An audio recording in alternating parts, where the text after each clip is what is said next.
नमस्कार दोस्तों, आप सभी का हमारे चैनल के स्टोरी में स्वागत है।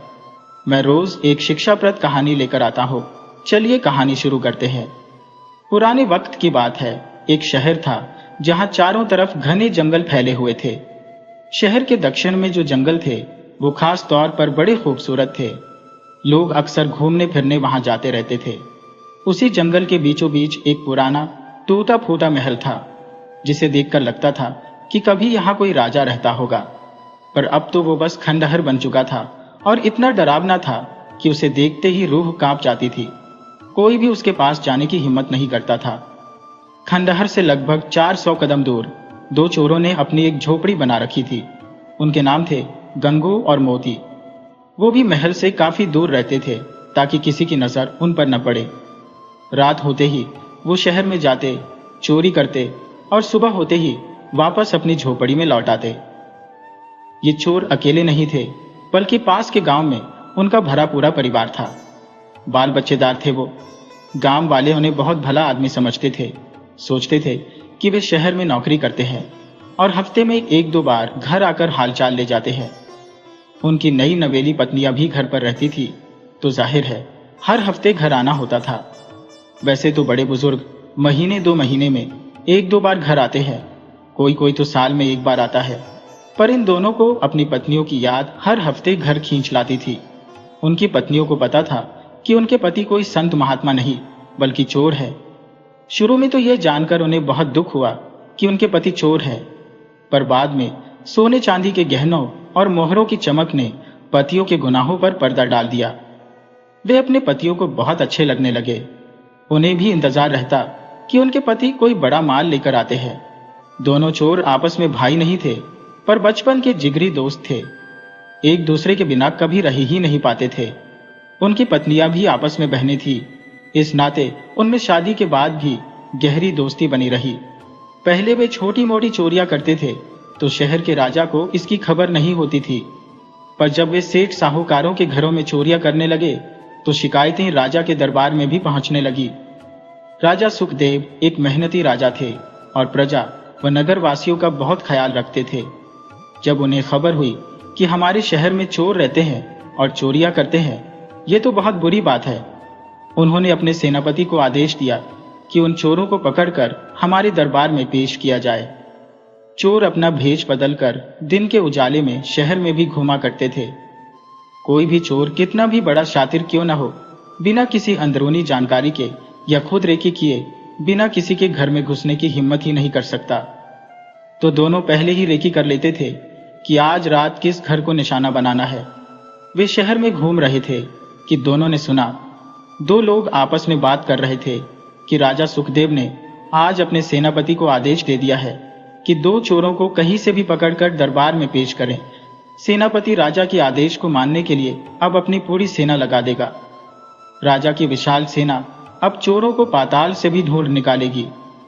चोरों ने जब यह बात सुनी तो उनके कान खड़े हो गए। उन्होंने सोचा भी नहीं था कि राजा मामूली से चोर को पकड़ने के लिए अपनी सेना ही लगा देगा। अब तो हमारा बचना मुश्किल है। राजा के कई हजार सैनिक जब जंगल में हमें ढूंढने निकलेंगे तो हम उनकी नजर से बच नहीं पाएंगे। गंगू मोती से बोला, भाई, हमें तुरंत इस राज्य को छोड़कर फिलहाल दूसरे राज्य में ठिकाना बना लेना चाहिए।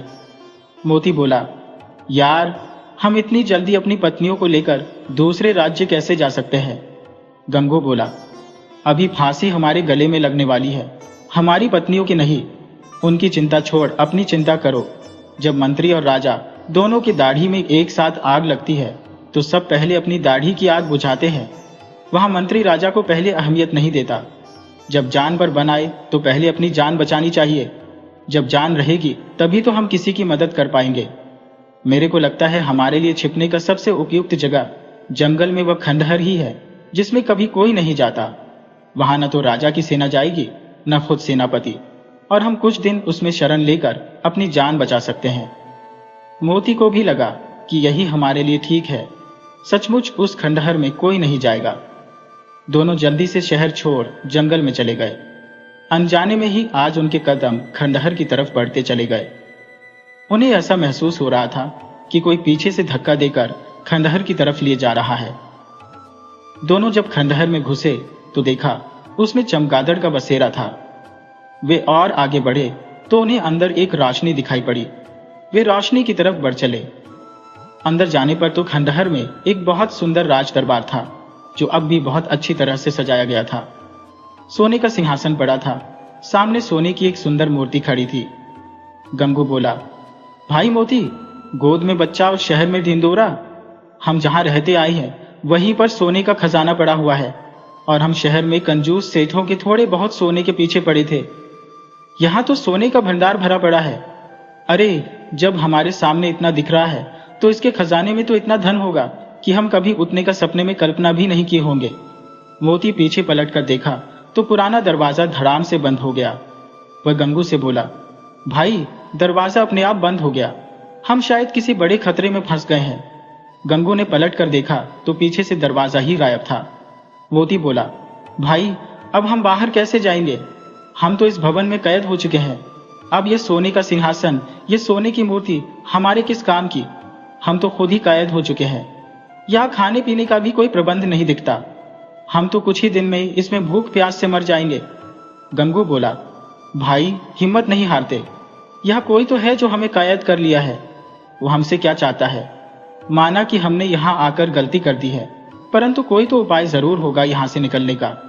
चलो और अंदर चलकर देखते हैं, शायद कोई दूसरा दरवाजा भी बना हो जिससे हम बाहर निकल सकें। वे और अंदर गए तो और भी हैरान हुए। एक बहुत सुंदर स्त्री आराम से मखमली गद्दे वाली पलंग पर लेटी हुई थी। स्त्री अपने कमरे में किसी की आहट पाकर खड़ी हो गई और बोली, तुम दोनों कौन हो और यहाँ आने का दुस्साहस कैसे किया? गंगू बोला, हे देवी, हम गलती से इस खंडहर में चले आए। स्त्री बोली, मूर्ख, तुम्हें इतना सुंदर महल खंडहर दिखता है? गंगू बोला, क्षमा करें देवी, हम आपके इस सुंदर महल में आकर फंस गए हैं। आप मेरी मदद करो, हम बाहर निकल जाइए। स्त्री मुस्कुराते हुए बोली, इस महल से निकलना आसान नहीं है। अब तो तुम्हें इस कैद में ही रहना होगा। अभी तो तुम्हें थोड़ी बहुत परेशानी महसूस होगी, परंतु धीरे धीरे परेशानी सहने की आदत पड़ जाएगी। गंगू बोला, देवी, हमें यहाँ से निकलने का मार्ग बताओ। स्त्री ने एक गहरी सांस ली, फिर बोली, बहुत कठिन है यहाँ से निकल पाना। तुम पहले आदमी नहीं हो जो इस महल में आकर फंस गए हो। पहले हजारों लोग सोना पाने के चक्कर में आते गए और फंसते गए, मगर आज तक कोई यहाँ से वापस नहीं गया। यहाँ उनके शरीर की तो बात ही छोड़ो, हड्डियां भी गल गई। वे मिट्टी के ढेर में बदल गए और तुम्हारी भी हाल कुछ ऐसी ही होने वाली है। थोड़ी देर में एक नरभक्षी बाघ आएगा और तुम दोनों को खा जाएगा। गंगू रोने लगा और बोला, देवी, आप हमें बचा लो, हम मरना नहीं चाहते।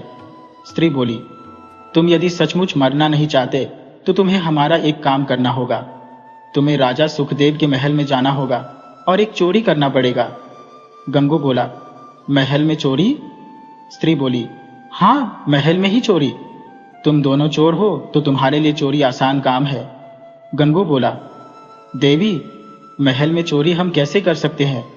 हम तो महल से बाहर ही छोटी छोटी चोरियां करते हैं।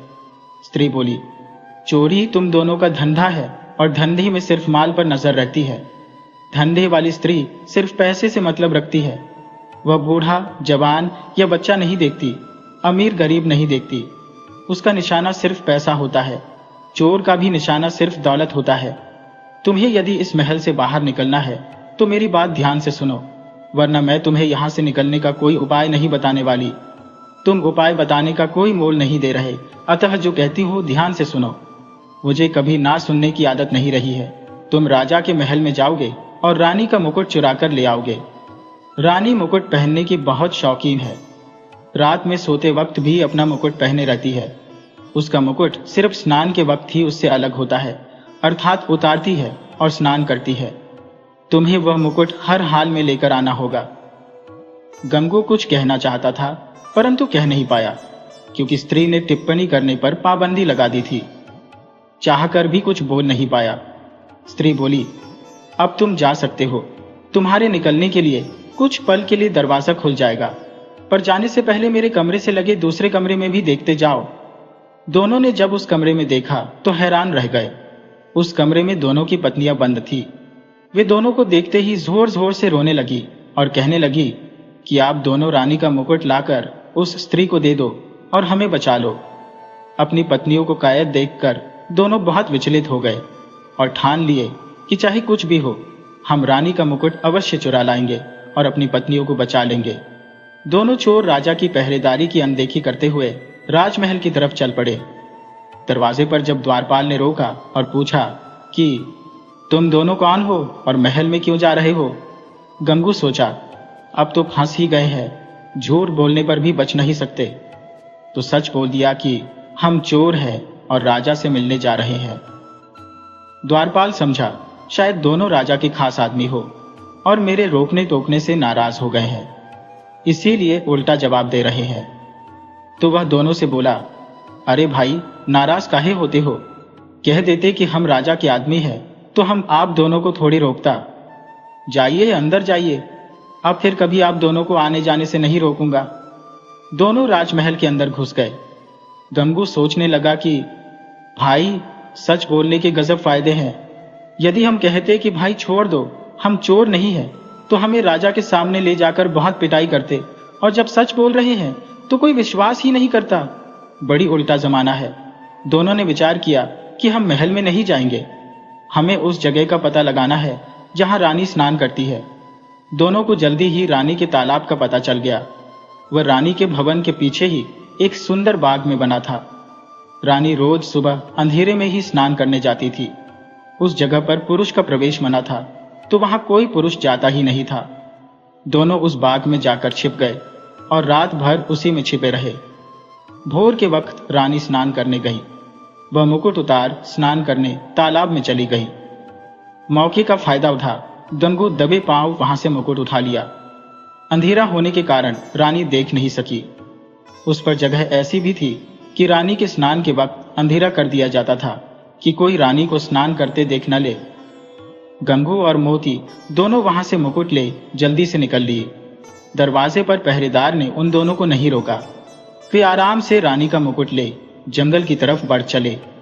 वे जल्दी से जल्दी खंडहर में पहुंच जाना चाहते थे और मुकुट देकर अपनी पत्नियों को आजाद करा लेना चाहते थे, इसलिए बहुत तेज चल रहे थे। अचानक एक साधु उनके सामने आ गए। दोनों को जंगल में रहते 10 वर्ष गुजर गए थे, परंतु जंगल के अंदर किसी साधु को नहीं देखे थे। परंतु आज पहली बार जंगल के अंदर एक साधु दोनों के सामने खड़े थे और दोनों को डांटते हुए बोले, मूर्ख हो, तुम्हें पता है कि क्या अनर्थ करने जा रहे हो? गंगू बोला, महात्मा, इस वक्त हमें मत रोकिए, हम बाद में कभी आपसे बात करेंगे। इस वक्त हम दोनों की पत्नियों की जान खतरे में है, पहले हमें उन्हें बचा लेने दीजिए। महात्मा बोले, मूर्खो, तुम्हारी पत्नियों की नहीं, तुम्हारी जान खतरे में पड़ने जा रही है। तुम्हारी पत्नियां तो तुम्हारे घरों में इस वक्त चैन की नींद सोई हुई है, और तुम खंडहर वाली उस मायावी राक्षसी की बात मान खुद को संकट में डालने जा रहे हो। उसके कैद में तुम दोनों की पत्नियां नहीं है। उस खंडहर में जो कुछ भी देखा वो राक्षसी की माया थी। तुम्हें वहां से निकलने के बाद पहले अपने घर जाकर अपनी पत्नियों को देखना था, परंतु तुम अपनी जान जोखिम में डाल रानी का मुकुट चुरा लाए हो। तुम ज्यों ही इस मुकुट को उस सुंदर स्त्री के हाथों में दोगे, वह विकराल राक्षसी का रूप धारण कर लेगी। वह कई सदियों से मांस नहीं खाई है, तो पहला शिकार तुम दोनों को बनाएगी। वह इस मुकुट को पहन अजय हो जाएगी, उसे कोई मार ही नहीं पाएगा। वह इस राज्य के एक एक आदमी को खा जाएगी। गंगू बोला, महात्मा जी, सचमुच में हम मूर्ख हैं। हम दोनों को ख्याल ही नहीं आया कि आजाद होने के बाद हमें सबसे पहले अपने घर जाना चाहिए था। महात्मा बोले, अब देर न करो, ये मुकुट मुझे दो। इस मुकुट में ही उस राक्षसी की जिंदगी और मौत छिपी है। मैं उसकी जिंदगी अभी समाप्त किए देता हूं। महात्मा ने रानी का मुकुट अपने हाथ में लिया। उसमें एक अंडाकार रत्न था। महात्मा ने उस रत्न को मुकुट से बाहर किया और जोर से जमीन पर पटक दिया। उनके रत्न को पटकते ही खंडहर में बहुत जोरदार आवाज के साथ विस्फोट हुआ और वह खंडहर वहां से गायब हो गया। अब वहां समतल जमीन और कुछ राख के सिवा कुछ भी नहीं था। महात्मा बोले, अब तुम दोनों जल्दी मेरे साथ राज दरबार चलो। महात्मा दोनों को लेकर राज दरबार पहुंच गए। राजा वहां रानी का मुकुट खो जाने से काफी परेशान थे। वो महात्मा से बोले, महाराज, मेरे राज्य को बचा लीजिए। अगर रानी का मुकुट खंडहर वाली राक्षसी पा गई तो मेरे राज्य का सर्वनाश कर देगी। महात्मा बोले, चिंता न करो राजन, राक्षसी का सर्वनाश हो चुका है। अब वह खंडहर भी तुम्हें नहीं डराएगा, उसका भी नाश हो चुका है। और यह संभव इन 2 चोरों की वजह से हुआ है। मेरे गुरु का श्राप था कि जब कोई चोर रानी का मुकुट चुराए तो चोर के हाथ से मुकुट मेरे पास आएगा और उस मुकुट के अंडाकार रत्न से ही राक्षसी का नाश होगा। मैंने इन दोनों चोरों की मदद से राक्षसी का नाश कर दिया है। महाराज, ये दोनों चोर कल तक इस राज्य के लिए समस्या थे, परंतु यह अनजाने से ही सही पूरे राज्य की समस्या को खत्म कर दिया है। महाराज से आग्रह है कि इन्हें उचित धन देकर विदा करें ताकि इन्हें फिर चोरी नहीं करनी पड़े। राजा ने महात्मा की बात मान चोरों को 1,000 सोने की मुद्राएं देकर विदा किया। चोरों ने राजा के सामने कसम खाई कि फिर कभी चोरी नहीं करेंगे। चोर भी आम इंसान की तरह सुखी जीवन जीने लगे। राजा तो राक्षसी के नाश से चैन की नींद सो रहा था।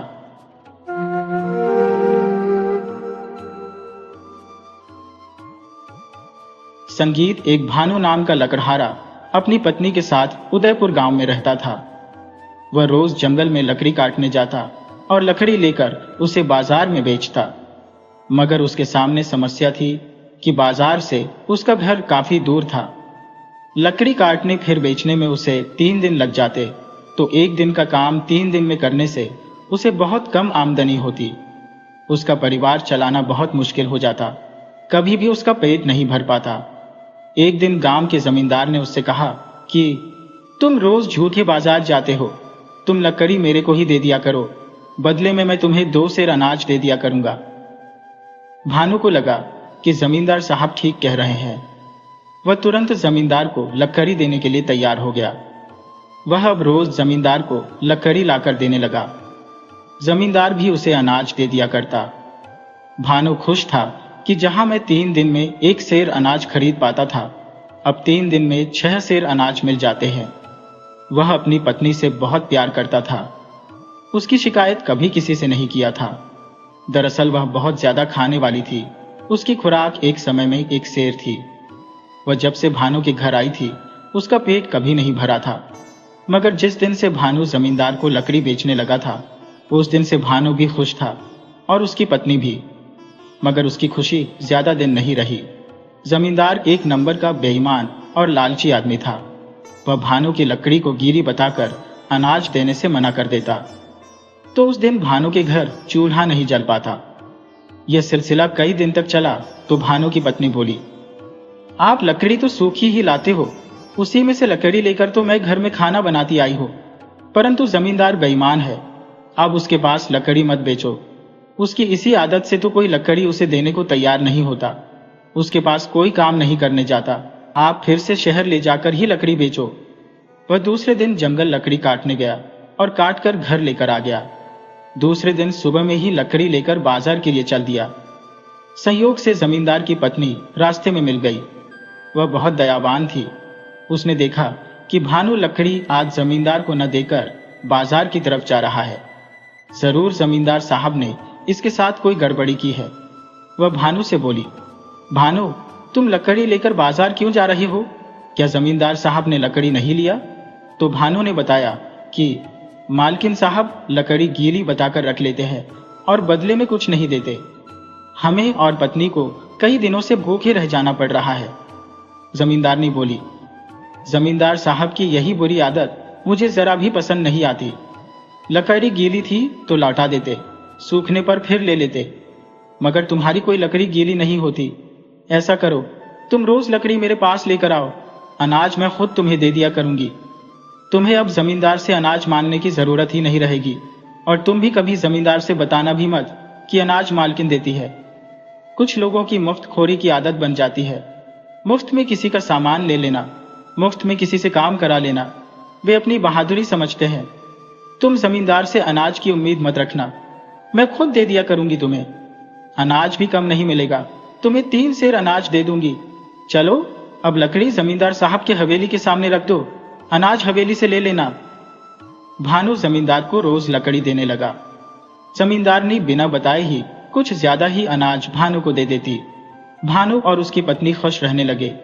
एक दिन भानु जंगल में लकड़ी काटने गया मगर जंगल में बरसात शुरू हो गई। वह छुपने के लिए जगह ढूंढने लगा, मगर जंगल में कोई घर तो था नहीं। तो एक पेड़ के पास शरण ले लिया। वह पेड़ कुछ अजूबा था। उसमें एक कोठर था जो बहुत बड़ा था। उसमें 2-4 आदमी आराम से छुप सकते थे। सोचा, क्यों ना इसी कोठर में छुप जाऊं। वह उस कोठर के अंदर गया तो उसे बहुत हैरानी हुई। उस कोठर के अंदर एक लोहे का दरवाजा बना था। भानु सोचने लगा, भला पेड़ के अंदर दरवाजा कैसे हो सकता है? उस दरवाजे में एक चाबी भी लगी है। सोचा, इसे खोल कर देखता हूं, मगर उसकी हिम्मत नहीं पड़ी। सोचा, ये कोठर रहस्य से भरा जरूर है। यह चोर, बदमाश या फिर किसी दैत्य का हो सकता है। इसको छेड़ना ठीक नहीं, मैं किसी संकट में फंस सकता हूं। वह कोठर से बाहर निकला। अब बरसात रुक चुकी थी। वह जल्दी से एक पेड़ से कुछ लकड़ी काट घर को चल दिया। आज पहली बार उसकी लकड़ी गीली थी, मगर जमींदारनी पर उसे भरोसा था। वह पहले जमींदार के घर गया। जमींदार लकड़ी देख भनभनाया कि आज तो तुम बिल्कुल गीली लकड़ी ला दिया है। मगर भानु भी सोच लिया था कि वह जमींदार का ध्यान लकड़ी से भटकाने के लिए उस पेड़ की कोटर वाली कहानी जमींदार को सुना देगा।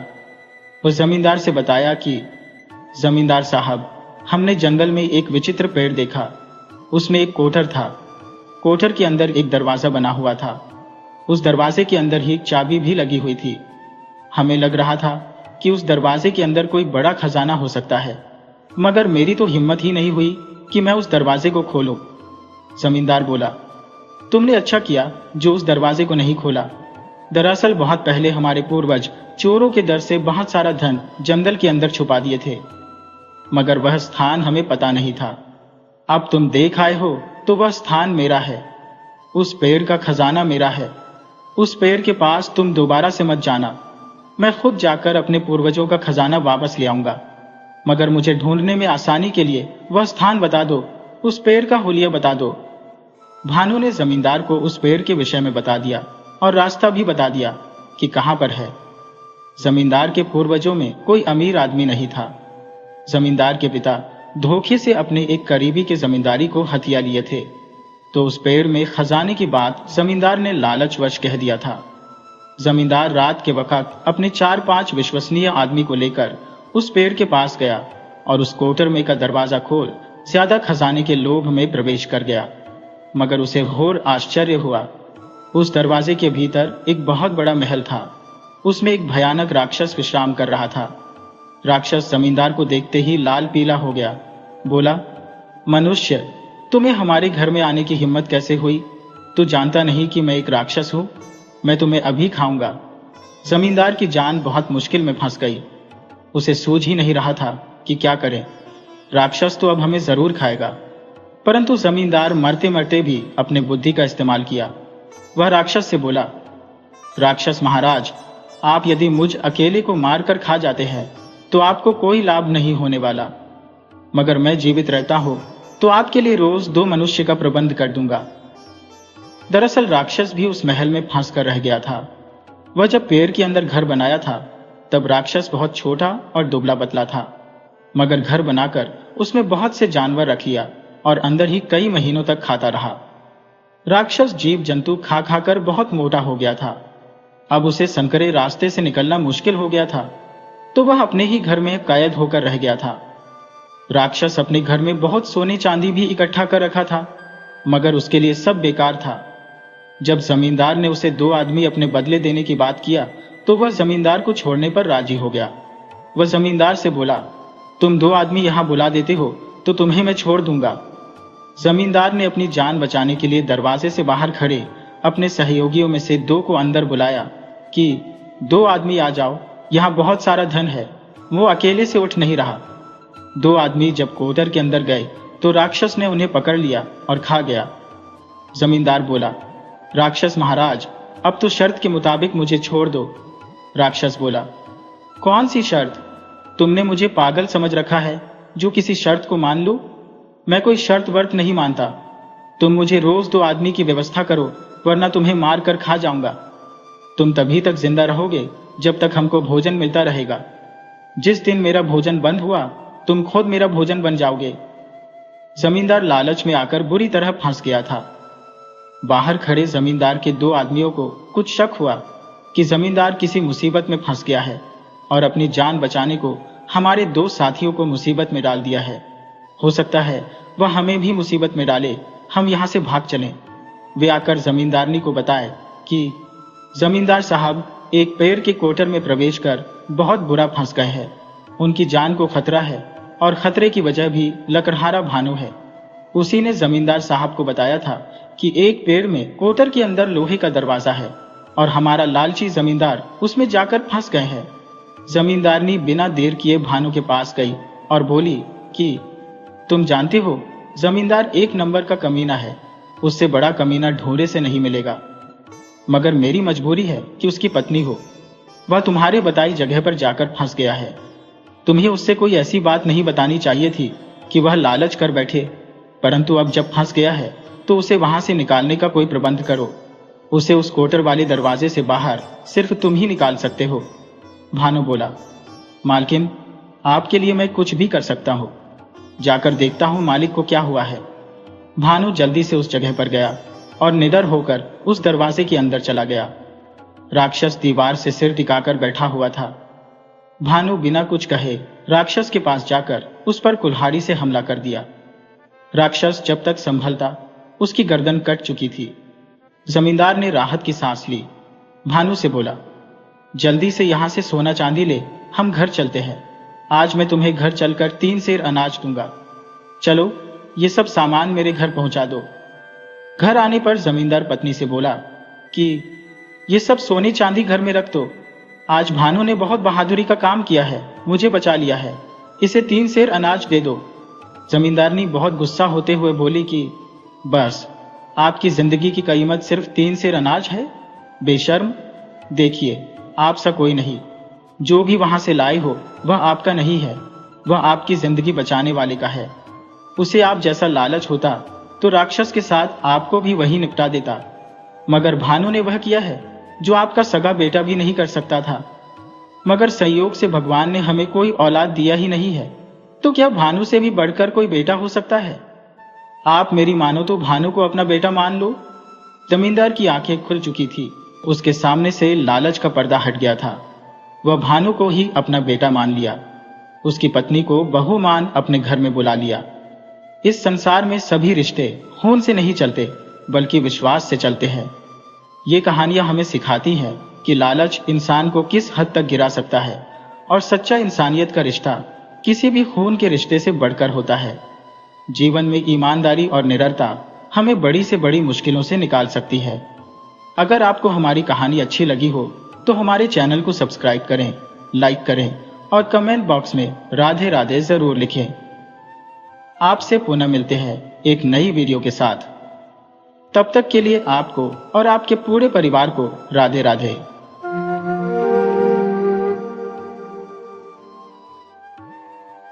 एक गांव में एक पंडित जी रहते थे जिनका नाम था कृतिमान। वो अपने बूढ़े माँ बाप के साथ रहते थे और उनकी दिन रात सेवा करते थे। उनका काम था लोगों के घर जाकर कथा वार्ता सुनाना और जो कुछ मिल जाता उसी से उनका घर चलता था। उनकी बूढ़ी माँ को बस एक ही चिंता थी कि किसी तरह बेटे की शादी हो जाए ताकि उनके मरने के बाद कोई बहू हो जो बेटे को खाना खिला सके और वंश को आगे बढ़ा सके। दुनिया की हर माँ यही चाहती है कि उसके बेटे को एक अच्छी बहू मिले जो बेटे की सेवा के साथ साथ सास ससुर का भी ख्याल रखे। और ज्यादातर बेटों को बहू मिल भी जाती है। भगवान सबका जोड़ा बनाकर भेजते हैं।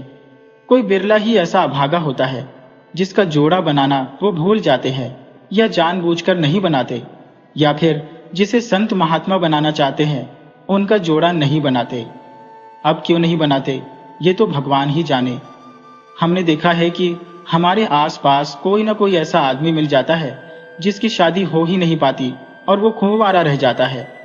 उम्र ढलने पर या तो साधु बन जाता है या फिर घर पर ही रहकर जीवन काटता है। कृतिमान की मां ने बेटे की शादी के लिए बहुत कोशिशें की पर उसकी शादी नहीं हुई। वजह थी उनकी गरीबी। गरीब से शादी कौन करता है? अगर अमीर होते तो रोज नए नए रिश्ते आते, पर गरीब के बेटे की शादी के बारे में कौन पूछता। सब उससे अपने मतलब की बात करते थे, अपनी मतलब की नजर से देखते थे कि इसका फायदा हम कैसे उठा सकते हैं। शादी ब्याह कराने के लिए पंडित कृतिमान को सभी यजमान ले जाते और अपने बेटे की शादी कर शेर सवा शेर दक्षिणा देकर विदा कर देते। कोई बहुत खुश हो जाता तो ब्राह्मण को कपड़े भी दे देता। ब्राह्मण संतोष कर खुशी खुशी घर को लौट आता। ब्राह्मण का संतोषी होना बहुत बड़ा गुण है। संतोषी ब्राह्मण के साथ भगवान हमेशा लगे रहते हैं। उसके सुख दुख का भार अपने ऊपर लिए रहते हैं। उसे किसी भी हाल में भूखे सोने नहीं देते। जिस दिन संतोषी ब्राह्मण की भूखे सोने की नौबत आ जाती है तो भगवान रात में भोजन का इंतजाम खुद करते हैं। वो स्वयं सामवरिया सेठ का नौकर बन ब्राह्मण के घर भोजन दे जाते हैं। परंतु भगवान लालची का कोई मदद नहीं करते। अगर वो भूखा सो रहा है तो उसे तो भूखा सोना ही पड़ता है, क्योंकि उसके पास तो अन्न धन भरा पड़ा है। बस उसे खाना उसके नसीब में नहीं लिखा है। तो कृतिमान बहुत संतोषी ब्राह्मण थे। उनके पास भले ही महल दुमहला नहीं था, अन्न धन से घर खाली था, फिर भी किसी दिन भूखे सोने की नौबत नहीं आती। उनका घर सबके लिए खुला था। उन्हें न शरीफ से कोई परहेज था, न चोर से कोई खतरा। उनके पास था ही क्या जो चोर चुराते। इस तरह दिन गुजरते रहे। एक दिन एक महात्मा भिक्षा मांगने आए। वो कृतिमान की माँ के पास भी भिक्षा मांगने गए। माँ ने महात्मा से अपने बेटे की शादी के बारे में पूछ ही लिया कि बेटे के भाग्य में शादी का योग है कि नहीं। तो महात्मा ने बताया कि माँ, तेरे बेटे के भाग्य में शादी का कोई योग नहीं है। उसका शादी के चक्कर में भी कभी नहीं पड़ना, वरना उसके जीवन में बहुत अनर्थ हो जाएगा। उसके लिए अच्छा है अपने आप को भगवान में समर्पित कर दे और एकांत जीवन जिए, उसका कल्याण हो जाएगा। माँ यह सुनकर बहुत निराश हुई कि एक ही बेटा और उसके भाग्य में शादी का योग ही नहीं। विधाता भी गरीब के साथ क्या क्या अन्याय करते हैं। अमीर के भाग्य में सुख ही सुख लिख देते हैं, जबकि गरीब की एक छोटी सी खुशी भी उन्हें नहीं सुहाती, इसलिए दुख ही दुख लिख देते हैं।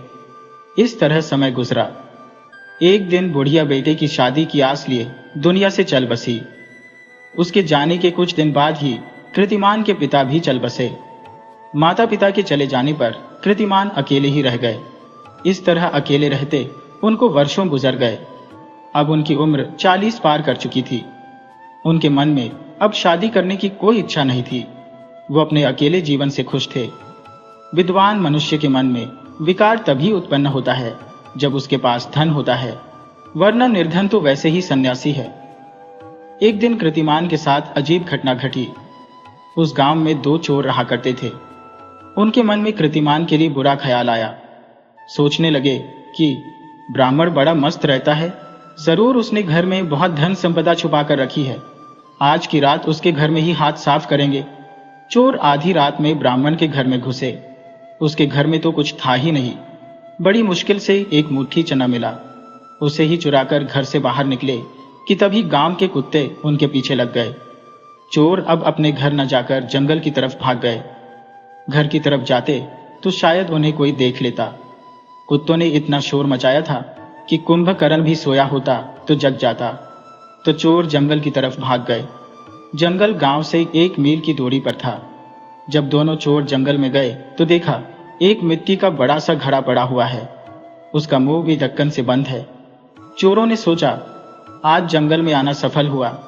उन दोनों ने सुन रखा था कि जंगल में एक खजाने वाला घड़ा रात में अपने आप प्रकट होता है और चलता रहता है। उसका धन सिर्फ किसी भाग्यशाली को मिलता है। आज हम दोनों ही भाग्यशाली हैं जो हमारे सामने घड़ा प्रकट हो गया है। हम इसे घर ले चलते हैं और इसमें का खजाना घर चलकर आधा आधा बांट लेंगे। दूसरा चोर पहले से बोला, देखो तुम बुरा मत मानना, तुम स्वभाव से बेईमान आदमी हो। घर जाने पर तुम मुझे कोई हिस्सा नहीं देने वाले। आओ हम यही इस घड़े के धन को बांट लेते हैं। पहला चोर बोला, ठीक है हम यही बांट लेते हैं। दोनों ने जब घड़े के मुंह से ढक्कन हटाया तो देखकर हैरान रह गए। उसमें तो सांप बिच्छू भरे पड़े थे। पहला चोर दूसरे से बोला, भाई तू ही इस घड़े को रख ले, मुझे इसमें से कोई हिस्सा नहीं चाहिए, इसमें तुम्हारे ही काम के गहने हैं। दूसरा बोला, अब ज्यादा बातें मत बनाओ, सोचो इसका कैसे सदुपयोग करें। तुम जानते हो हमने ब्राह्मण का एक मुट्ठी चना चुरा लिया है। सुबह में वह एक मुट्ठी चने के लिए इतना कोहराम मचाएगा कि जैसे उसका बड़ा खजाना लुट गया है। हो सकता है एक मुट्ठी चने के चलते हम दोनों की पोल पट्टी खुल जाए। आज तक कोई नहीं जानता कि हम चोर हैं। दोनों ने विचार किया कि हम इन सांप बिच्छू के घड़े को ब्राह्मण की झोपड़ी में रख आते हैं। सुबह जब घड़े का मुंह खोलेगा और जब इसमें सांप बिच्छू देखेगा तो उसका ध्यान चने से हटकर इस घड़े को घर से हटाने पर लग जाएगा। यह विचार कर दोनों चुपके से उस घड़े को ब्राह्मण की झोपड़ी में रखाए। सुबह में ब्राह्मण जागा तो अपने घर में एक घड़ा देख हैरान हुआ। वह उस घड़े के मुंह से ढक्कन हटाया तो उसकी आंखें फटी की फटी रह गईं। उसमें तो हीरे जवाहरात भरे पड़े थे। ब्राह्मण बोला, वाह प्रभु, आपकी लीला गजब की न्यारी है। जिसका लेना चाहो तो तन से फटी लंगोटी भी ले लेते हो और देना चाहो तो चुपके से हीरों से भरा घड़ा रख जाते हो। ब्राह्मण तुरंत चारपाई के नीचे गड्ढा खोदकर उस घड़े को छुपा दिया। जब तक मनुष्य के पास धन नहीं रहता उसके पास किसी चीज की जरूरत नहीं होती, मगर धन के आते ही मन में असंख्य इच्छाएं उत्पन्न हो जाती है। बहुत सारी इच्छाएं एक साथ जाग उठती है। ब्राह्मण अब धन का सदुपयोग करने पर विचार करने लगा। पहले वह एक सुंदर घर बनाने पर विचार करने लगा। बहुत सारी जमीन, बाग बगीचे खरीदने पर विचार करने लगा। ब्राह्मण सचमुच कुछ ही महीनों में बहुत बड़ा घर बनवा लिया, बाग बगीचा खरीद लिया, खेती लायक जमीन खरीद लिया। उसके पास अब धन दौलत की कोई कमी नहीं थी, तो यजमान में जाना भी छोड़ दिया। अब उसे ख्याल आया कि जल्दी से जल्दी शादी कर लेनी चाहिए। वैसे उसकी उम्र ढलान पर थी, परंतु धन दौलत की गर्मी बूढ़े को भी जवान बना देती है। ब्राह्मण के मन में एक बार फिर से जवानी हिलोरे लेने लगी, मगर जमाना पुराना था। बाल विवाह हो जाया करते थे। छोटी छोटी लड़कियों का विवाह उसके माता पिता उसके होश संभालने से पहले कर दिया करते थे। यह अलग बात थी कि जवान होने तक वह लड़की अपने माता पिता के घर ही रहती थी। बड़ी होने पर फिर उसका पति गौना कराकर ले जाता था। सिर्फ अमीर और राजा महाराजा ही थे जो अपनी बेटी का विवाह सयानी होने पर करते थे। तो ब्राह्मण से कौन अपनी दूध मुही बच्ची ब्याहता? अगर कोई ब्याह कर भी देता तो उसकी सयानी होने से पहले ब्राह्मण स्वर्ग सिधार जाता, अर्थात बिन ससुराल गई बेटी विधवा हो जाती। तो किसी ने भी ब्राह्मण से अपनी बेटी ब्याहना उचित नहीं समझा। ब्राह्मण की बुद्धि अकूत धन संपदा ने खराब कर दिया था। वह अब किसी भी स्त्री से विवाह कर लेना चाहता था। उसे चांडाल से भी कोई परहेज नहीं था। बस एक स्त्री चाहिए थी। उधर पास के शहर में एक वेश्या रहा करती थी। धीरे धीरे उसकी उम्र ढलने लगी थी। शहर में उसके कोठे के आसपास बहुत से कोठे थे जिसमें बिल्कुल कमसिन वेश्याएं रहा करती थी। तो उस अधेड़ वेश्या की दुकान लगभग बंद हो चुकी थी। उस अवस्था में उसने किसी से एक बेटे को जन्म भी दे दिया था। वह बेटे का पालन भी कर रही थी। बेटे बेटी वाली वेश्या को तो बूढ़े भी नहीं पूछते। तो उसने विचार किया कि अब यहां ज्यादा दिन रही तो भूखे मर जाएगी। तो वह अपनी पहचान छुपा गांव की तरफ भाग ली। संयोग से वह गांव की तरफ जा रही थी। उधर से ब्राह्मण प्रतिमान आ रहा था। वह जब अकेली स्त्री को जाते देखा तो पूछ बैठा कि स्त्रियां तो अक्सर अपने भाई पिता या फिर पति के साथ ही यात्रा करती हैं, तुम अकेले अकेले क्यों यात्रा कर रही हो? वेश्या ने बताया कि मेरा अब इस दुनिया में कोई नहीं है। मेरे माता पिता कब के भगवान के प्यारे हो गए। एक पति था, बहुत बड़ा नशेड़ी था, रोज मदिरा पान करता था। वह अपनी बुरी आदतों के चलते बीमार रहने लगा। उसके इलाज में सारी जगह जमीन घर बार बिक गए, परंतु फिर भी नहीं बच सका। वह मर गया। अब मेरे पास कोई आसरा नहीं रहा। अब एक बच्चा है और मैं हूं। किसी तरह भीख मांगकर अपना गुजर बसर कर लूंगी। ब्राह्मण को लगा कि यह स्त्री तो मेरे लिए सबसे उपयुक्त है, मेरी उम्र की भी है। इसे किसी तरह मनाकर अपने साथ रहने को राजी कर लूं, मेरी तो भाग्योदय हो जाएगी। ब्राह्मण उस स्त्री से बोला कि तुम अकेले कहां भटकती फिरोगी? अकेली स्त्री पर बेरहम जमाने की बड़ी बुरी नजर रहती है। तुम्हें लोग चील और गिद्ध बनकर नोच खाएंगे। तुम बुरा न मानो तो मेरे साथ चलो, मैं तुमसे विवाह कर अपनी पत्नी बना लूंगा। फिर तुम्हारे दुखों के दिन खत्म हो जाएंगे। मेरे पास धन दौलत की कोई कमी नहीं है। समझ लो तो एक महारानी की तरह राज करोगी। स्त्री तो यही चाहती थी कि उसे कहीं एक छोटा सा भी आश्रय मिल जाए, परंतु बिना प्रयास के उसे तो साम्राज्य मिल रहा है। तो वह बोली, यह तो मेरा सौभाग्य होगा कि मैं आपकी पत्नी बनूं। आप तो एक देवता है जो बेसहारा को सहारा दे रहे हैं, परंतु मैं भी आपकी सेवा में कोई कमी नहीं होने दूंगी। एक अच्छी पत्नी की तरह आपका साथ दूंगी। ब्राह्मण उस वेश्या को घर ले आया, उससे विधिवत विवाह किया और घर में आनंद से रहने लगा। वेश्या वैसे भी बहुत ठोकरें खा चुकी थी। उसने जवानी के दिनों में खूब रंगरेलियां मनाई थी, तो जवानी के ढलान पर बहुत दुख भी सहे थे। उसे पूछने वाला कोई नहीं था। कई कई दिन भूखे रहना पड़ा था। अब उसे फिर से सुख की प्राप्ति हो गई थी। कोई भी जोखिम नहीं उठाना चाहती थी। वह अब एक अच्छी पत्नी की तरह रहने लगी थी। उसने पूजा पाठ में ध्यान लगा लिया था। उसके पास जो बेटा था जिसे साथ लाई थी, उसका नाम उसने दुर्जन रखा था। दुर्जन किसका पुत्र था यह तो वेश्या को भी पता नहीं था, मगर जन्म तो इसने ही दिया था, सो उसका लालन पालन कर रही थी। परंतु दुर्जन सचमुच दुर्जन था। उसको किसी से कोई ममता नहीं थी। वह बचपन से ही काफी क्रूर था। धीरे धीरे बड़ा होने लगा तो छोटी मोटी चोरी करनी शुरू कर दी। घर के सामान भी उठाकर बेच देता। वह कई तरह के नशे का आदी बन गया। तो ब्राह्मण ने अपने बचे धन को जमीन के अंदर छुपा दिया। उसे लगा यह तो किसी दिन हमारा सारा धन लेकर भाग भी सकता है। माँ, इसकी कितनी भली स्त्री है, और साला इतना बड़ा कैसे है? जरूर इसका बाप बहुत बड़ा रहा होगा। तभी ब्राह्मण को ख्याल आया कि अरे, इसकी माँ ने तो मुझसे बताया ही था कि इसका बाप बहुत बड़ा नशेड़ी था। उसके इलाज में ही तो उस स्त्री को घर से बेघर होना पड़ा था, तभी तो मुझसे मिली थी। यह बिल्कुल अपने बाप पर गया है। धीरे धीरे समय गुजर रहा था। दुर्जन बाल की तरह बढ़ता जा रहा था। अब तो उसमें एक और भी बुरी आदत लग गई थी कि स्त्रियों पर बुरी नजर रखने लगा था। कई लोगों से ब्राह्मण को उलाहना भी मिला था कि आप अपने बेटे को समझाइए, वरना किसी दिन बात बिगड़ गई तो हम आपकी शिकायत राजा से भी करने से पीछे नहीं रहेंगे। फिर आपकी बनी बनाई इज्जत किसी दूसरे के बेटे के लिए मिट्टी में मिल जाएगी। आप तो कुंवारे ही कितने भले थे। झूठ मूठ पता नहीं कहां से बज्जात औरत उठा लाए। जरूर पहले किसी डाकू की स्त्री रही है, तभी तो उसका बेटा डाकू की तरह लगता है, डाकुओं वाली हरकत करता है। ब्राह्मण दुर्जन को रोज समझाता कि तुम गलत हरकत मत किया करो। अब छोटे नहीं रहे, बड़े हो चुके हो। कल को तुम्हारी शादी होगी, घर में बहू आएगी। तुम्हारी हरकत यही रही तो फिर शादी कैसे होगी? उसकी माँ भी समझाती कि बेटा, तू अपनी सभी बुरी आदतों का त्याग कर दे, तू एक अच्छे बेटा बनकर रह। मगर उस पर माँ की बातों का कोई असर नहीं हुआ। वह अब 17-18 साल का हो चुका था। शरीर उसका आवश्यकता से ज्यादा विकसित हुआ था। वह एक शैतान की तरह लगता था। उसका चेहरा काफी डरावना था। वह भागकर एक दिन शहर चला गया। वह एक कोठे पर गया। अचानक उसकी नजर सामने वाली कोठी पर गई। उसकी माँ जब वहां से उसे लेकर भागी थी, तब वह 5 साल का था। उसे याद हो आया कि वह तो इस कोठी में माँ के साथ रहा है, और यह कोठी कोई शरीफ औरतों की मोहल्ले में नहीं है, बल्कि वेश्याओं की कोठियों के बीच में है। उसे समझते देर नहीं लगी कि उसकी माँ कोई धर्मात्मा स्त्री नहीं है, बल्कि एक वेश्या है। उसे मन में जानने की उत्कंठा जाग उठी कि उसका पिता कौन है। यह बात सिर्फ उसकी माँ जानती है।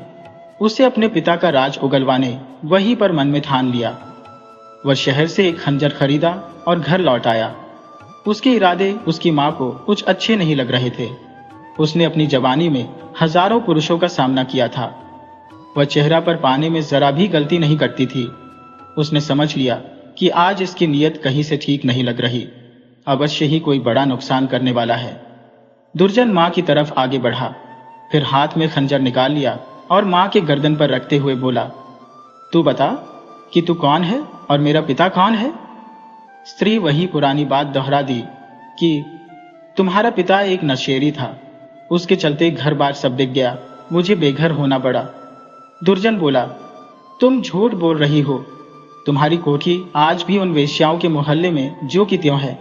आज भी उसमें तुम्हारे द्वारा लगाया हुआ ताला लटक रहा है। तुम एक विख्यात वेश्या थी। अब इतना बता दो, मेरा पिता कौन है, वरना मैं आज तेरी जान ले लूंगा। ब्राह्मण बीच में बोल पड़ा, बेटा, चाहे अब तुम्हारी माँ कोई भी रही हो, तुम किसके बेटे थे, इससे मुझे कोई मतलब नहीं है। अब तुम मेरा बेटा हो और तुम्हारी माँ मेरी पत्नी। पिछली बातें याद कर अपनी और अपनी माँ की जिंदगी में आग मत लगाओ। बस आगे आने वाले समय पर ध्यान दो। दुर्जन बोला, बूढ़े, तू मेरी माँ और मेरे बीच में मत आ, वरना खंजर से तेरे टुकड़े कर डालूंगा। वह फिर माँ से कड़क कर पूछा, बोल, मेरा पिता कौन है? उसकी माँ बोली, बेटा, जब मेरा राज जान गया है तो अब क्या छिपाना। सच तो यह है कि यह बात मैं भी नहीं जानती कि तू किसका बेटा है। दुर्जन बोला, कुतिया, तू इस तरह नहीं बताएगी, तेरे को मारना ही पड़ेगा। वह खंजर से मां को मार डाला। ब्राह्मण चिल्लाया, हाय हाय, दुष्ट ने मेरी पत्नी को मार डाला। दुर्जन देखा कि ब्राह्मण बहुत शोर करेगा तो उसने ब्राह्मण की भी हत्या कर डाली। फिर उसने घर में इधर उधर बहुत ढूंढा, मगर ब्राह्मण द्वारा छिपाया धन नहीं मिला। तो दोनों के शव को आंगन में पड़े कुएं में डाल दिया और घर में ताला जड़ जंगल में भाग गया। उसे भय था कि किसी ने मेरे खिलाफ कोई सूचना राजा को दे दी तो राजा के सैनिक मेरे पीछे पड़ जाएंगे और फिर मुझे पकड़कर सूली चढ़ा देंगे। इस डर से वह जंगल में ही रहने लगा। इधर गांव की स्त्रियां रोज जंगल में लकड़ी लाने, घास लाने और फल फूल लाने जाती थी। वह अकेले भी जाती थी तो उन्हें कभी किसी से कोई खतरा नहीं रहता। बिल्कुल शरीफों का गांव था। स्त्रियां घर का सारा काम संभाल लेती। उनके पुरुष शहर में फल, लकड़ी, दूध इत्यादि बेचने जाते और आराम से शाम तक लौट कर आते। इधर जब जंगल में दुर्जन अकेली स्त्री देखता तो उसका मन मिजाज डोलने लगा। वह अपनी मां और ब्राह्मण को पहले ही हत्या कर चुका था। वह खूंखार बुत। वह एक दिन एक स्त्री को अकेली पा हवस का शिकार बना डाला। वह लोक लाज के भय से चुप रह गई, परंतु अकेली जंगल जाने से डरने लगी। दुर्जन अब तो इसका आदी बन गया। हर एक दो दिन पर किसी न किसी को शिकार बनाने लगा। 2-4 तक तो बात छुपी रही, परंतु यह बात फैल गई कि दुर्जन स्त्रियों को शिकार बना रहा है। स्त्रियों के पति कोई इस पर ध्यान नहीं देते, क्योंकि कोई स्त्री अपने पति से यह नहीं कहती कि दुर्जन ने मेरे साथ गलत किया है। वह अपनी सहेली को ही आगे कर कहती कि उसके साथ ऐसा हो गया है। तो उसके पति बोलते, यह हमारी समस्या नहीं, तुम्हारी सहेली के पति की समस्या है, वही जाने। अब स्त्री कैसे कहे कि यह मेरी खुद की समस्या है। स्त्रियों के पास अब एक ही उपाय था कि झुंड में जाती और झुंड में ही वापस आती। अकेली कोई नहीं जाती, और जिस दिन कोई स्त्री अकेली जाती तो उसका लुट जाना तय था। स्त्रियां दुर्जन को दुर्जन के नाम से नहीं, रावण के नाम से जानने लगी थी। वह जंगल में अकेली जा रही स्त्री को रोक लेती और उससे बताती कि जंगल में मत जाओ, जंगल में रावण रहता है, वह तुम्हें बर्बाद कर देगा। किसी भी आतंक का अंत जरूर होता है, मगर इसके लिए आतंकी की मौत किसी खास के नाम लिख दिया गया रहता है। जमाना देखता आया है कि जिसके आतंक से लोगों के घर के दरवाजे बंद हो जाते थे, जिसके आतंक से धरती कांप उठती थी, वही या तो 2 गज जमीन के अंदर दबे पड़े हैं या फिर एक मुट्ठी राख में बदल चुके हैं। उस गांव में मुखराम नाम का एक युवक रहता था। उसकी नई नवेली पत्नी विवाह कर कुछ दिन पहले ही घर आई थी। उसका नाम सीता था। सीता सुंदर, सुशील और एक पतिव्रता स्त्री थी। उसने देखा कि मैं तो घर में पड़ी रहती हूँ और गांव की स्त्रियां जंगल में से लकड़ी और फल लाती है, पशुओं के लिए घास लाती है। वह अपने पति की खूब मदद करती है। मुझे भी अपने पति की मदद करनी चाहिए। वह सभी औरतों से अलग जंगल में अकेली चली गई। दुर्जन पहले से ही जंगल में शिकार की तलाश में बैठा था। वह स्त्री को अकेली देखते ही उसके पास गया। स्त्री उसे देखते ही डर गई। वैसा डरावना पुरुष उसने कभी देखा ही नहीं था। वह तुरंत उसके इरादे को भांप गई कि अब आज यह मुझे छोड़ने वाला नहीं है। फिर भी अपने चेहरे पर बनावटी मुस्कान लाते हुए बोली, आपका शरीर कितना अच्छा है, मुझे तो आपको देखते ही प्यार हो गया है। दुर्जन का तो रोम रोम रोमांचित हो उठा। वह पहली बार इतनी प्यार भरी बात सुना था। अब तक तो सिर्फ जबरदस्ती ही करता आया था। वह बोला, तो देर किस बात की, अभी शुरू हो जाते हैं। स्त्री बोली, बड़ी निर्लज्ज हो। अरे अभी नहीं, तुम इस तरह तो मेरी बदनामी करा दोगे। रात में गांव से बाहर कुएं के पास आ जाना, मैं रात भर के लिए आपके पास आ जाऊंगी। इस तरह कोई जान भी नहीं पाएगा। मैं बदनामी से बच जाऊंगी और आपको इसी तरह हर 2-4 दिन पर प्यार देती रहूंगी। अब जल्दी से मेरे लिए लकड़ी और फल तोड़कर दे दो। दुर्जन तो उसके सूरत पर मर मिटा था। बोली तो इतनी मधुर थी कि उसे ख्याल ही नहीं रहा कि इतनी सुंदर बोलने वाली कभी धोखा भी दे सकती है।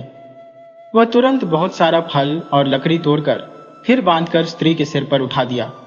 उसे स्त्री के सिर पर बोझ उठाते हुए बहुत तकलीफ हो रहा था कि इतनी सुंदर स्त्री सिर पर बोझ कैसे उठा सकती है। वह उसके ख्यालों में खो गया कि उससे मिलूंगा तो उसे प्यार से अपने साथ रहने के लिए मना लूंगा, फिर उसके साथ अपना घर बसा लूंगा। उधर स्त्री ने उसे कुएं के पास बुला तो दिया, पर उस भयानक आदमी से बच पाना बहुत मुश्किल काम था। अगर कुएं पर नहीं गई तो वह घर भी आ सकता है और उसको पाने के लिए उसके पति को मार भी सकता है। तो स्त्री ने फैसला कर लिया कि कुएं पर जरूर जाएगी, मगर उसके अचानक से हमला कर देगी। वह घर में रखी तलवार को पत्थर पर रगड़कर खूब धारदार बना ली। रात होने पर वह कुएं के पास गई। दुर्जन पहले से आकर कुएं की जगह पर बैठा था। सीता उसके पीछे से पैर दबाती हुई उसके पास गई। वह विचारों में खोया हुआ सीता के विषय में ही सोच रहा था। उसे आभास नहीं हुआ कि मेरे आसपास कोई है। सीता बिना समय गंवाए तलवार की वार उसकी गर्दन पर कर दी। धार इतनी तेज थी कि एक झटके में गर्दन कटकर अलग हो गई। स्त्री को घबराहट तो बहुत हुई, परंतु यह सोचकर अपने दिल को मजबूत बनाया कि मैंने एक रावण का वध किया है। हर रावण का वध सीता के लिए या सीता के हाथों ही होता आया है। वह उसके धड़ को उस पुराने कुएं में गिरा दी और सिर को वहीं पेड़ में लटका दिया। संयोग से वह दिन दशहरा का था। उस गांव के बहुत से पुरुष नारी रामलीला में रावण वध देखने दूसरे गांव गए थे। जब आधी रात को लौटे तो देखा दुर्जन का सिर पेड़ से लटक रहा है। स्त्रियों को तो खुशी का ठिकाना ही न रहा कि यहां भी एक रावण का अंत हो गया है। सीता इत्मीनान के साथ अब घर आ चुकी थी। उसे खुशी थी कि इस गांव की स्त्रियां अब अकेली भी जंगल जा सकती है। अब उस स्त्री पर किसी दुर्जन की नजर नहीं पड़ेगी।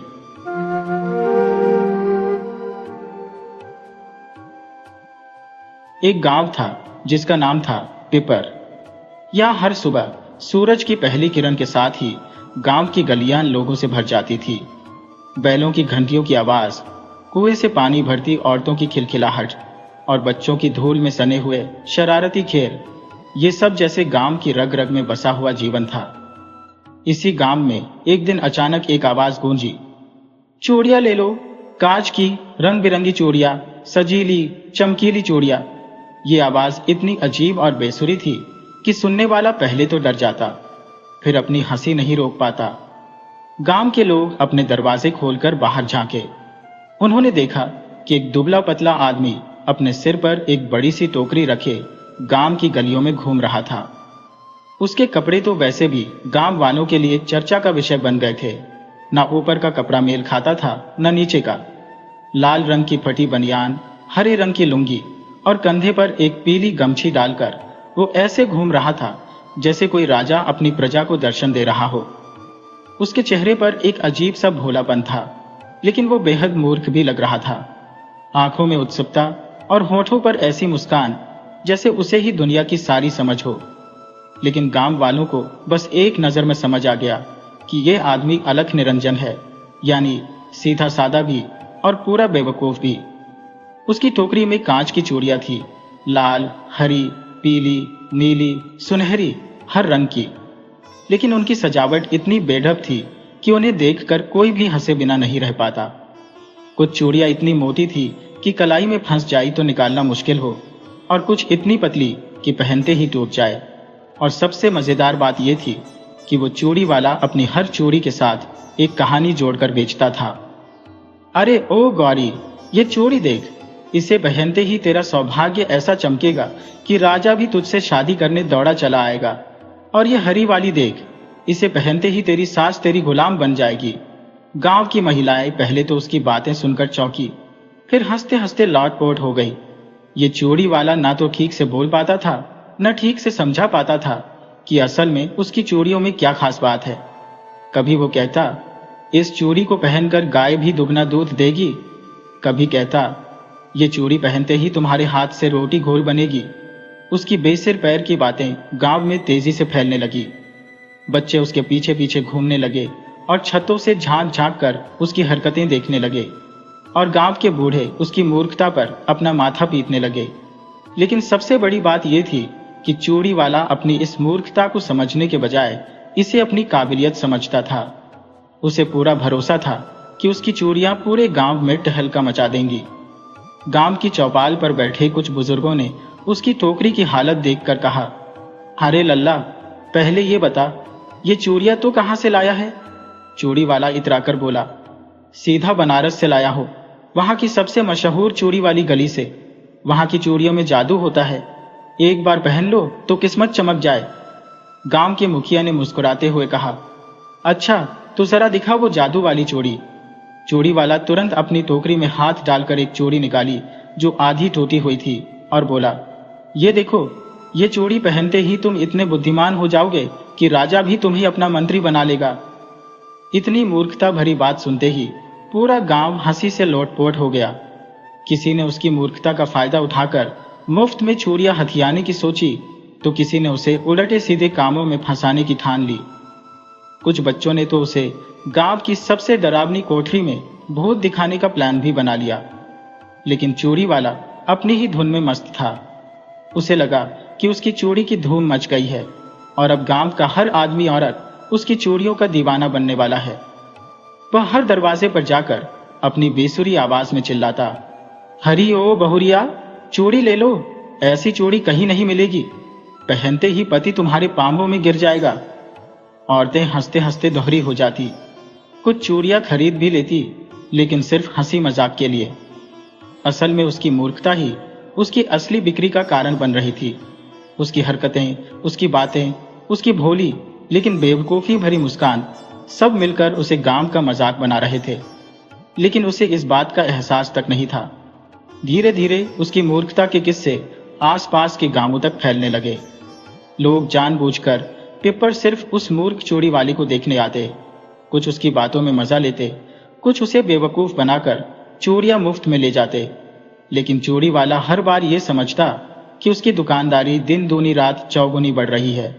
उसे ये नहीं पता था कि उसकी मूर्खता ही उसकी असली पहचान बन रही है, और इसी पहचान के साथ वह आगे और भी बड़े बड़े मूर्खतापूर्ण कारनामे करने वाला था, जिनसे पूरा गांव तो क्या, पूरा इलाका उसका नाम याद रखने वाला था।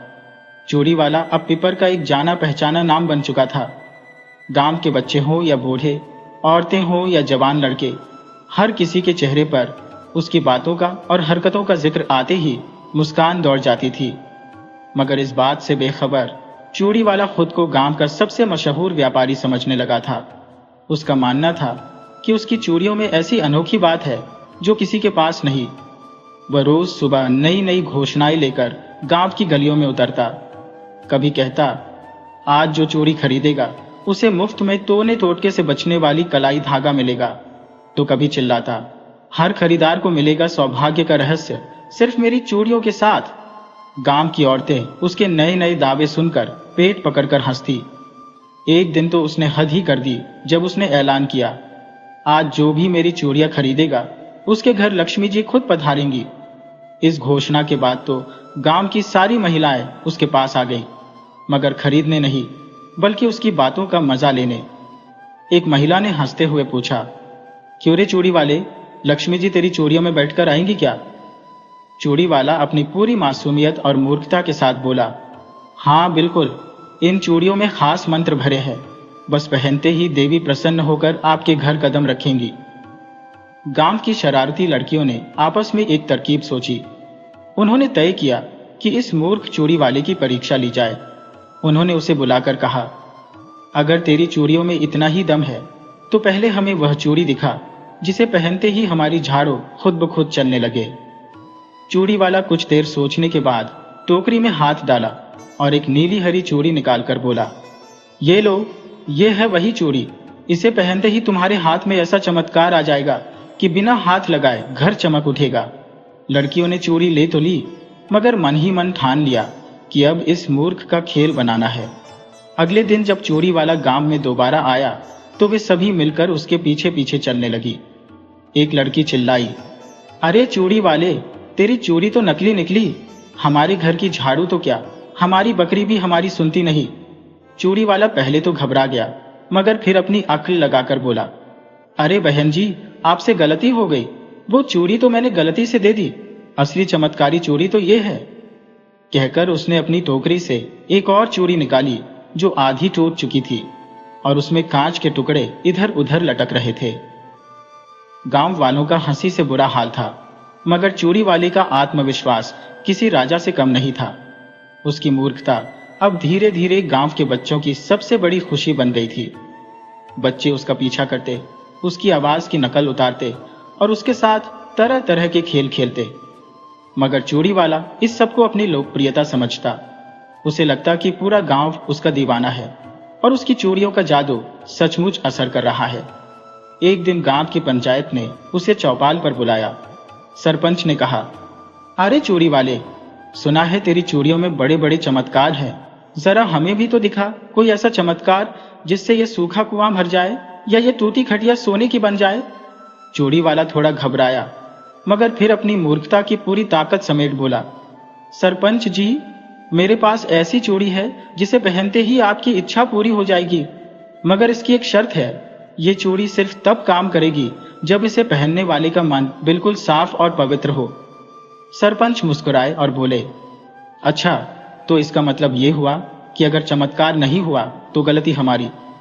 चूड़ी वाला खुशी खुशी सिर हिलाने लगा, बिल्कुल, मेरी चूड़ियों में कोई कमी नहीं। अगर असर नहीं हुआ तो इसका मतलब पहनने वाले के मन में कोई खोट है। पूरे गांव में उसकी इस नई तरकीब की चर्चा होने लगी। लोग समझ गए थे कि चूड़ी वाला सिर्फ अपनी मूर्खता को बचाने के लिए नए नए बहाने बना रहा है।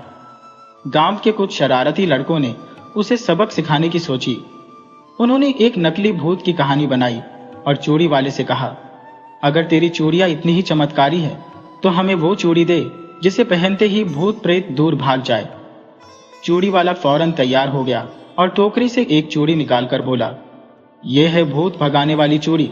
इसे पहनते ही कोई भी भूत तुम्हारे पास फटकने की हिम्मत नहीं करेगा। रात होते ही लड़कों ने एक पुरानी सफेद चादर ओढ़ी, आंखों में कालिख लगाई और चूड़ी वाली की झोपड़ी के पास भूत बनकर चीखने चिल्लाने लगे।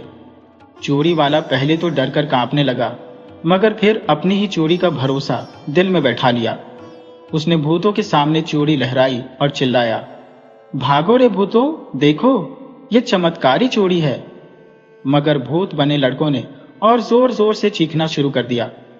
चूड़ी वाला डर के मारे टोकरी छोड़कर उल्टे पांव भागा और सीधा गांव के मंदिर में जाकर घंटा बजाने लगा, बचाओ बचाओ, मेरी चूड़ियां तो काम ही नहीं कर रही। गांव वालों को जब असली बात पता चली तो ठहाकों से पूरा गांव गूंज उठा। मूर्ख चूड़ी वाला अब सिर्फ चूड़ी बेचने वाला नहीं, बल्कि गांव का सबसे बड़ा मनोरंजन बन चुका था। उसकी मूर्खता हर दिन एक नया तमाशा बन रही थी और वह खुद उस तमाशे का नायक बनता जा रहा था।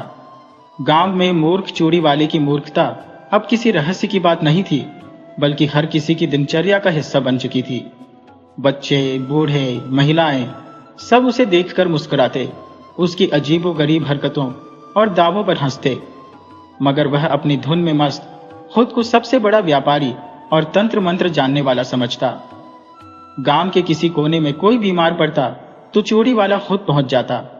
मेरी चूड़ियां पहन लो, बीमारी ऐसे भागेगी जैसे बिल्ली के आगे चूहा। उसकी इस नई घोषणा के बाद कुछ महिलाएं शौक में उसकी चूड़ियां खरीद भी लेती, लेकिन मन ही मन उसकी मूर्खता पर हंसती। गांव के एक बुजुर्ग काका रामस्वरूप, जो कड़वा सच बोलने के लिए मशहूर थे, उन्होंने एक दिन उसे रोककर कहा, अरे चूड़ी वाले, तू चूड़ियां बेचता है या गांव का वैद्य बन गया है? हर बीमारी की दवा तेरी चूड़ियों में कब से छुप गई? चूड़ी वाला आंखें गोल करते हुए बोला, काका, मेरी चूड़ियां साधारण नहीं है, इन पर मंत्र फूके गए हैं। हर बीमारी, हर समस्या, हर भूत प्रेत का हल है मेरी चूड़ियों में। काका ने हंसते हुए कहा, अच्छा, तो मेरी कमर दर्द की भी दवा तेरी चूड़ियों में है क्या? चूड़ी वाला तुरंत अपनी टोकरी से एक लाल पीली चूड़ी निकालकर बोला, ये लो काका, इसे पहनते ही आपकी कमर ऐसे सीधी हो जाएगी जैसे नाई ने नए सिरे से धोबी पाट मार दिया हो। रामस्वरूप काका ने चूड़ी तो पहन ली, लेकिन 2 दिन बाद जब दर्द कम होने की जगह बढ़ गया तो उन्होंने पूरे गांव के सामने चौपाल में उसे बुलवाया। गांव वाले पहले से ही तमाशा देखने बैठे थे। काका ने कहा, अरे भाई, तेरी चमत्कारी चूड़ी तो कमर दर्द बढ़ाने वाली निकली। चूड़ी वाला बगले झांकने लगा, फिर अपनी मूर्खता का नया तर्क लेकर बोला, काका, आपने चूड़ी सही हाथ में नहीं पहनी होगी, इसे बाएं हाथ में पहनना था, आपने दाई में पहन ली होगी। पूरे गांव में हंसी का फव्वारा छूट पड़ा। अब तो महिलाएं उसे चूड़ी वाला कम नया वैद्य जी कहकर चिढ़ाने लगी। मगर मूर्ख चूड़ी वाला अपनी गलती मानने को तैयार नहीं था। उसकी नजरों में वह अद्भुत व्यापारी था जिसके पास गांव की हर समस्या का हल था, बस चूड़ियों में। कुछ दिन बाद गांव में एक बड़ा मेला लगने वाला था। हर गांव वाले अपनी अपनी दुकानें लगाने की तैयारी कर रहे थे। हलवाई मिठाई बना रहे थे, खिलौने वाले लकड़ी की तलवारें और गुड़िया तैयार कर रहे थे, कपड़े वाले रंग बिरंगे गोटे लगाकर चादर टांग रहे थे। मूर्ख चूड़ी वाला भी किसी से पीछे नहीं था। उसने अपनी टोकरी में रखी सारी पुरानी चूड़ियां निकालकर उन पर हल्दी चंदन का लेप लगाया और गांव भर में घोषणा कर दी, मेले में मिलेगा जादुई चूड़ियों का अद्भुत खजाना, हर परेशानी का समाधान, हर मन्नत की पूर्ति मेरी चूड़ियों से होगी। मेले का दिन आया। गांव में दूर दूर से लोग आए थे। चूड़ी वाला अपनी टोकरी के पास बैठा, सिर पर चमकीली टोपी लगाए, गले में फूलों की माला डाले, खुद को तांत्रिक व्यापारी घोषित कर चुका था। उसने सामने एक बड़ा सा बोर्ड भी टांग दिया, मूर्ख चूड़ी वाला नहीं, चमत्कारी चूड़ी वाला। जैसे ही गांव की महिलाएं और बच्चे उसके पास पहुंचे, उसने ऊंची आवाज में चिल्लाना शुरू कर दिया, जिसे अपनी किस्मत बदलनी है वह मेरी चूड़ियां जरूर ले, जिसे धन नहीं आ रहा वह मेरी चूड़ियां पहने, जिसके बेटे का विवाह नहीं हो रहा उसे मेरी चूड़ी पहनाओ, जिसने सपना देखा है कि सोने की बारिश हो वह मेरी चूड़ी ले जाए। गांव वालों को अब तो मजा आने लगा था। महिलाएं पूछने लगी, अरे चूड़ी वाले, क्या तेरी चूड़ी से हमारे पति भी सुधर जाएंगे? किसी ने कहा, क्या तेरी चूड़ी से गाय भी ज्यादा दूध देने लगेगी? और तो और, एक बच्चे ने हंसते हुए पूछा, क्या तेरी चूड़ी से आसमान से रसगुल्ले गिरेंगे? मूर्ख चूड़ी वाला पूरी गंभीरता से बोला, बिल्कुल, मेरी चूड़ियों में सब कुछ संभव है, बस सच्चे मन से पहनना होगा। पूरा गांव हंस हंस कर लौटपोट हो गया, मगर चूड़ी वाला अपनी मूर्खता के उस ऊंचे शिखर पर पहुंच चुका था जहां उसे हर सवाल का जवाब अपनी चूड़ियों में ही दिखता था। मेले में एक पहलवान भी आया था, जिसने सुना कि चूड़ी वाला चमत्कारी चूड़ियां बेच रहा है। वह ठेठ गंवई अंदाज में बोला, अरे चूड़ी वाले, मेरे तो बाजुओं में इतनी ताकत है कि 2 बैल उठाकर कंधे पर रख लूं। अब बता, तेरी कौन सी चूड़ी पहनूं कि मैं एक हाथ से पूरा गांव उठा लूं? चूड़ी वाला थोड़ी देर सोचता रहा, फिर अपनी सबसे पुरानी और टूटी हुई चूड़ी निकालकर बोला, यह है बलवान की चूड़ी, इसे पहनते ही तुम्हारे शरीर में ऐसी शक्ति आ जाएगी कि पत्थर भी रूई जैसे हल्के लगेंगे। पहलवान ने चूड़ी पहनी, 2 बार इधर उधर हाथ घुमाया, फिर हंसते हुए बोला, अरे कुछ भी फर्क नहीं पड़ा रे। चूड़ी वाला मुस्कुराकर बोला, भाई साहब, ये चूड़ी सिर्फ असली ताकतवर लोगों पर ही असर करती है, शायद तुम्हारी अंदरूनी ताकत में कुछ कमी है। इस जवाब पर पूरा मेला ठहाके से गूंज उठा। अब तो गांव के बच्चों ने उसकी नकल बनाकर खुद ही चूड़ियों की दुकान खोल ली। एक बच्चा सिर पर गमछा बांधकर खड़ा हो गया और चिल्लाने लगा, आओ आओ, चमत्कारी चूड़ियां लो, पहनते ही उड़ने लगोगे। मूर्ख चूड़ी वाला इस पूरे तमाशे का केंद्र बन चुका था, मगर वह इस बात से बेखबर था। उसे लगता था कि उसकी चूड़ियों की प्रसिद्धि इतनी फैल गई है कि बच्चे तक उसकी दुकान के दीवाने हो गए हैं। गांव वालों की हंसी, ठहाके, चिढ़ाने के बावजूद उसकी मूर्खता का बुलबुला दिन ब दिन बड़ा होता जा रहा था। गांव का मेला खत्म हो चुका था, लेकिन मेले के बाद भी मूर्ख चूड़ी वाले की मूर्खता के किस्से गांव की गलियों में गूंज रहे थे। हर चौपाल, हर चबूतरे, हर कुएं की मुंडेर पर बैठी औरतें और खेतों में काम करते किसान उसकी हरकतों को नमक मिर्च लगाकर सुनाते और हंसते हंसते लौटपोट हो जाते। लेकिन चूड़ी वाला, जिसे इन सब बातों का जरा भी अंदाजा नहीं था, खुद को गांव का सबसे चर्चित और सफल व्यापारी मान बैठा था। उसे पूरा भरोसा था कि उसकी चूड़ियों में कोई ना कोई ऐसा अदृश्य चमत्कार जरूर है जिसे ये मूर्ख गांव वाले समझ ही नहीं पा रहे। हर सुबह वह गांव की अलग अलग गलियों में अपनी टोकरी उठाए पहुंच जाता और अपनी रटी रटाई आवाज में चिल्लाने लगता, चूड़ियां लो, चमत्कारी चूड़ियां लो, पहनते ही किस्मत बदल जाए, दुख दर्द छू मंतर, पैसा बरसे, सुख शांति बरसे। गांव की कुछ महिलाएं सिर्फ तमाशे के लिए उसकी चूड़ियां खरीद लेती, कुछ बच्चे उसका मजाक उड़ाते तो कुछ बड़े बूढ़े उसे देखकर सिर हिलाते और कहते, इस मूर्ख को समझाना ही बेकार है, ये अपने ही सपनों में खोया हुआ है। एक दिन गांव के ठाकुर साहब की हवेली में पूजा रखी गई। गांव भर के पंडित बुलाए गए थे, रंग बिरंगे पंडाल लगे थे और हलवाई पकवान बनाने में जुटे थे। पूरा गांव ठाकुर साहब की हवेली के बाहर जुटा हुआ था। चूड़ी वाला भी यह मौका कैसे छोड़ता। वह भी अपनी टोकरी उठाए, सिर पर पगड़ी बांधे, अपने चमत्कारी दामों का झोला लेकर ठाकुर साहब की हवेली पहुंच गया।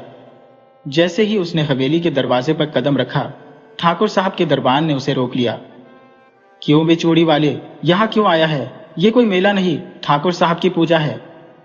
मूर्ख चूड़ी वाला अकड़ कर बोला, अरे भाई, पूजा में मेरी चूड़ियों की खास जरूरत है।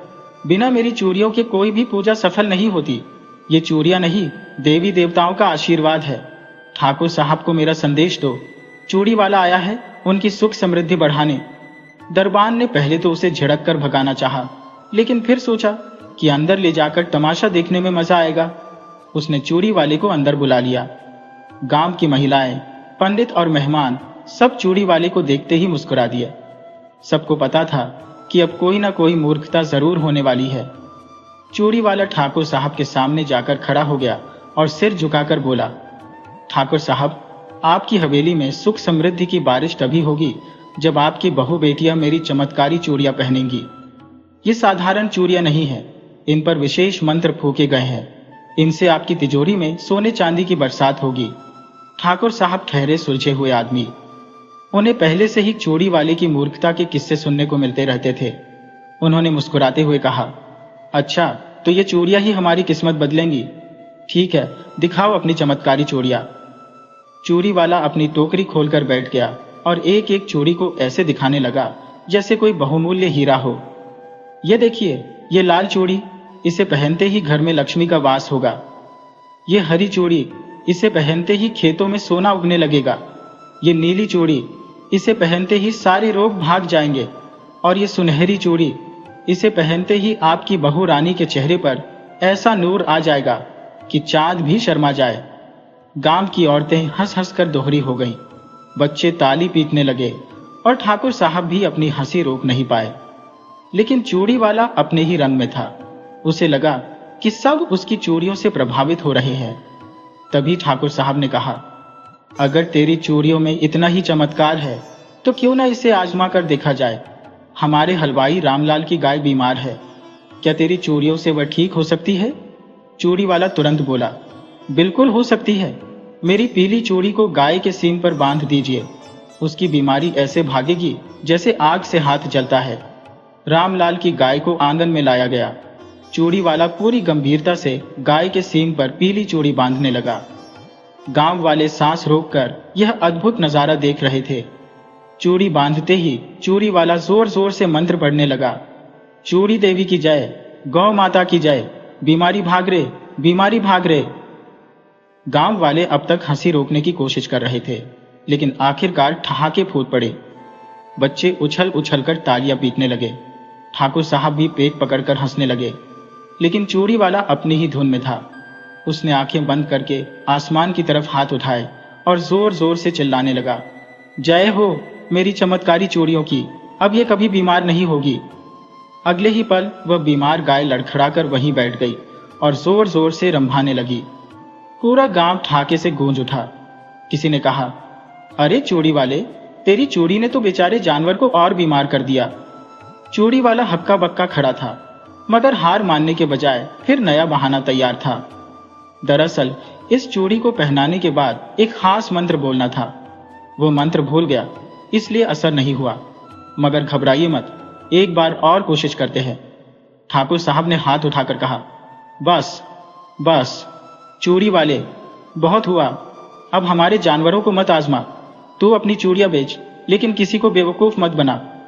चूड़ी वाला वहां से सिर झुकाकर निकल तो आया, लेकिन उसे अब भी यकीन था कि पूरी दुनिया उसकी चूड़ियों की ताकत को नहीं समझ पा रही। उसकी मूर्खता का यह सफर गांव भर में चर्चित हो चुका था। मगर चूड़ी वाला अब एक नई तरकीब सोच रहा था, चमत्कारी चूड़ियों का नया खेल। गांव में चूड़ी वाले की मूर्खता के किस्से सालों तक सुनाए जाते रहे। आखिरकार एक दिन उसने पूरे गांव को इकट्ठा कर ऐलान किया, अब मैं वह चमत्कारी चूड़ियां बनाने जा रहा हूं जिन्हें पहनते ही इंसान उड़ने लगेगा।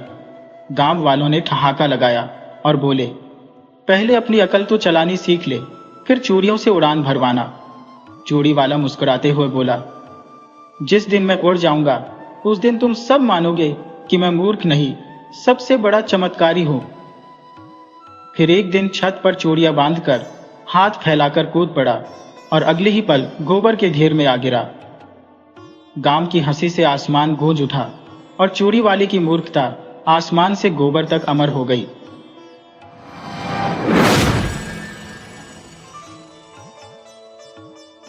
वीडियो अच्छी लगी हो तो इसे लाइक करें और ऐसी ही मज़ेदार कहानियों के लिए चैनल को सब्सक्राइब करें और बेल आइकन दबाएं। ज़्यादा से ज़्यादा अपने दोस्तों को शेयर करें। धन्यवाद।